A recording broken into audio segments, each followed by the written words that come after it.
चंचल पंडित, मिश्री को कहीं से भी खाओ, उसका स्वाद मीठा ही होगा। घी बूरे का लड्डू यदि टेढ़ा और इच्छा तिरछा भी बना हो तो भी उसके स्वाद में कोई कमी नहीं होती। इसी प्रकार प्रेम किसी भी प्रकार किया जाए, कहीं भी किया जाए, किसी के साथ भी किया जाए, उसका परिणाम अनिर्वचनीय सुखी होगा। हृदय में दया के भाव हो, अंतःकरण शुद्ध हो, अपने स्वार्थ की मन में वांछा ना हो, फिर चाहे दूसरों के साथ कैसा भी बर्ताव करो, उन्हें चाहे गले से लगाकर आलिंगन करो या उनकी मधुर मधुर भर्त्सना करो, दोनों में ही सुख है, दोनों से ही आनंद प्राप्त होता है। निमाई अब विद्यार्थी नहीं है, अब उनकी गणना प्रसिद्ध पंडितों में होने लगी है। अब वे गृहस्थ भी बन गए हैं और अध्यापक भी। ऐसी दशा में अब उन्हें गंभीरता धारण करनी चाहिए, जिससे लोग उनकी इज्जत प्रतिष्ठा करें। किंतु निमाई ने तो गंभीरता का पाठ पढ़ा ही नहीं है। मानो वे संसार में सबसे बड़ी समझे जाने वाली मान प्रतिष्ठा की कुछ परवाह ही नहीं रखते। लोग हमारे इस व्यवहार से क्या सोचेंगे, ये विचार उनके मन में आता ही नहीं। लोगों को जो सोचना हो सोचते रहें। दुनिया भर के विचारों का हमने कोई ठेका थोड़ी ही ले लिया है। हमें तो जिसमें प्रसन्नता प्राप्त होगी, जिस काम से हमारा अंतःकरण सुखी और शांत होगा, हम तो उसे ही करेंगे। लोग बकते हैं तो बकते रहें, हम किसी का मुंह थोड़े ही सी सकते हैं। बस निमाई इन्हीं विचारों में मस्त रहते।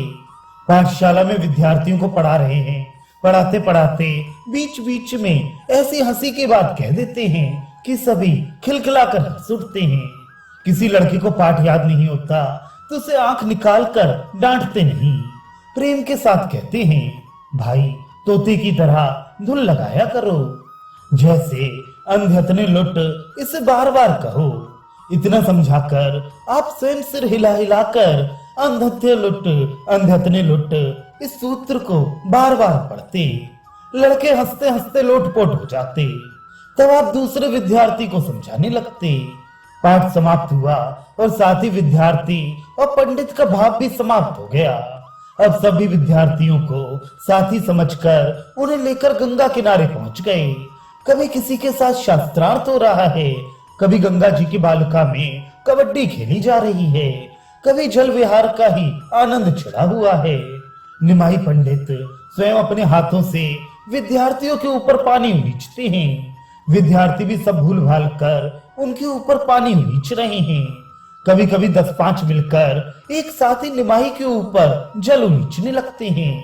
निमाई पंडित जल से घबराकर जल्दी से जल से बाहर निकलकर भागते हैं। पैर फिसल जाने से वे फिर जल में गिर पड़ते हैं। सभी ताली देकर हंसने लगते हैं। दर्शनार्थी दूर से देखते हैं और खुश होते हैं।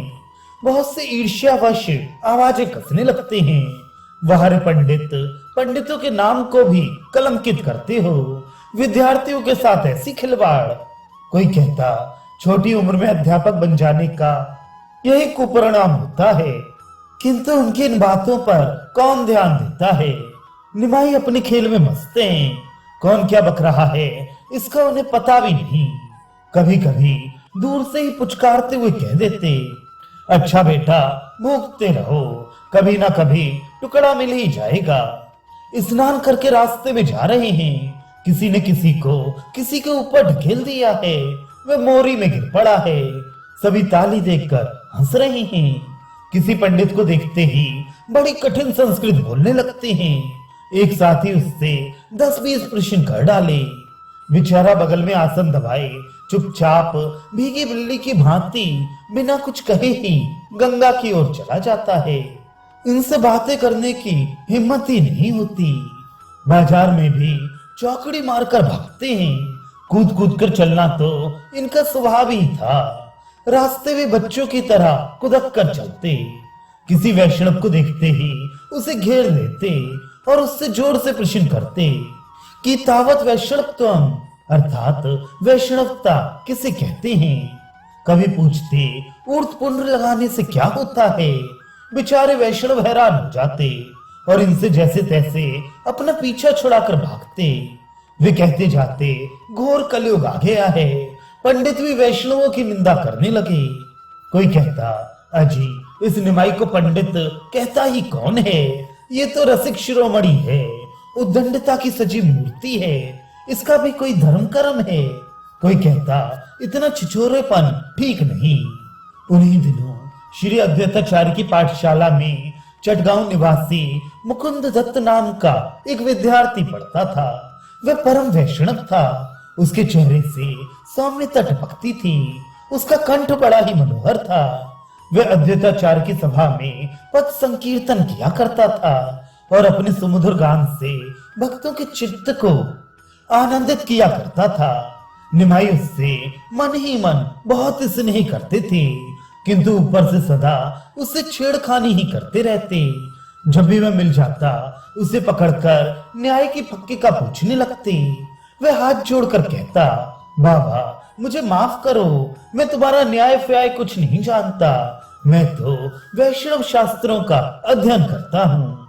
तब आप उससे कहते, अच्छा वैष्णव की ही परिभाषा करो, बताओ वैष्णव की क्या लक्षण हैं? मुकुंद कहते, भाई हम हारे तुम जीते, कैसे पिंड भी छोड़ोगे?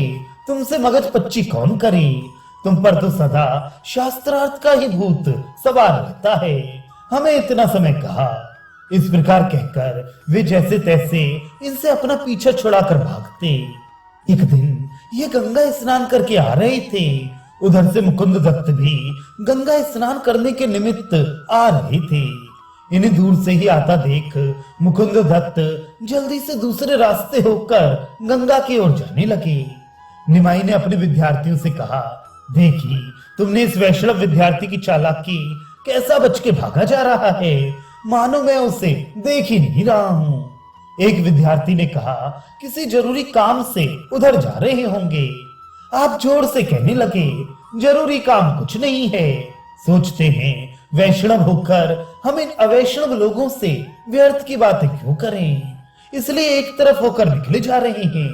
फिर जोरों से मुकुंद दत्त को सुनाते हुए बोले, अच्छा बेटा, देखते हैं कितने दिन इस तरह हमसे दूर रहोगे। यूं मत समझना कि हम ही वैष्णव हैं। एक दिन हम भी वैष्णव होंगे और ऐसे वैष्णव होंगे कि तुम सदा पीछे पीछे फिरते रहोगे। इन बातों को सुनते सुनते मुकुंद गंगा की ओर चले गए और ये अपनी पाठशाला में लौट आए। इनके पिता श्रीहट्ट के निवासी थे। नवद्वीप में बहुत से श्रीहट्ट के विद्यार्थी पढ़ने के लिए आया करते और बहुत से श्रीहट्टवासी नवद्वीप में ही रहते थे। ये जहां भी श्रीहट्ट के विद्यार्थी को देखते वहीं उसकी खिल्ली उड़ाते, श्रीहट्ट की बोली की नकल करते, उनके आचार विचार की आलोचना करते। लोग कहते, तुम्हें शर्म नहीं आती, तुम भी तो श्रीहट्ट के ही हो, जहां के रहने वाले हो वहां की खिल्लियां उड़ाते हो। ये कहते, शर्म तो हमने उतार कर अपने घर की खूंटी पर लटका दी है, तुम झूठ मानो तो हमारे घर जाकर देखाओ। सभी सुनते और चुप हो जाते। कोई कोई राज कर्मचारियों तक से इनकी उद्दंडता की शिकायत करते, किंतु राज कर्मचारी इनके स्वभाव से परिचित थे। ये उन्हें देखकर जोरों से हंस पड़ते। कर्मचारी शिकायत करने वाले की ही चार उल्टी सीधी सुनाकर विदा करते। इस प्रकार इनकी चंचलता नगर भर में विख्यात हो गई। उन दिनों नवद्वीप में इन्हें गिने ही वैष्णव थे। उनकी संख्या उंगलियों पर गिनी जा सकती थी। उन सबके आश्रयदाता थे अद्वैताचार्य। वैष्णव गण अपनी मनोव्यथा उन्हीं से जाकर कहते। वे वैष्णवों को आश्वासन दिलाते, घबराओ मत, अंतर्यामी भगवान हमारी दुर्दशा को भली भांति जानते हैं। वे प्रत्यक्ष रीत से हमारी दुर्गति देख रहे हैं। बहुत शीघ्र ही वे हमारा उद्धार करेंगे। एक दिन नवद्वीप में भक्ति की ऐसी बाढ़ आएगी कि उसमें सभी नर नारी सरोवर हो जाएंगे। जितने दिन की ये विपत्ति है उतने दिन धैर्य से और काटो। अब शीघ्र ही नास्तिकवाद और हिंसावाद का अंत होने वाला है। वैष्णव कहते, निमाई पंडित ऐसे विद्वान वैष्णवों की हंसी उड़ाते हैं। अद्वैत कहते, तुम अभी निमाई को जानते नहीं, वे हृदय से वैष्णवों के प्रति बड़ा स्नेह रखते हैं। वे जो कुछ भी कहते हैं ऊपर से यूं ही कह देते हैं।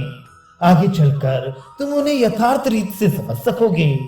इस प्रकार वैष्णव तो आपस में ऐसी बातें किया करते और निमाई अपनी लोकोत्तर मधुर मधुर चंचलता से नगरवासी तथा शची देवी और लक्ष्मी देवी को आनंदित और हर्षित किया करते।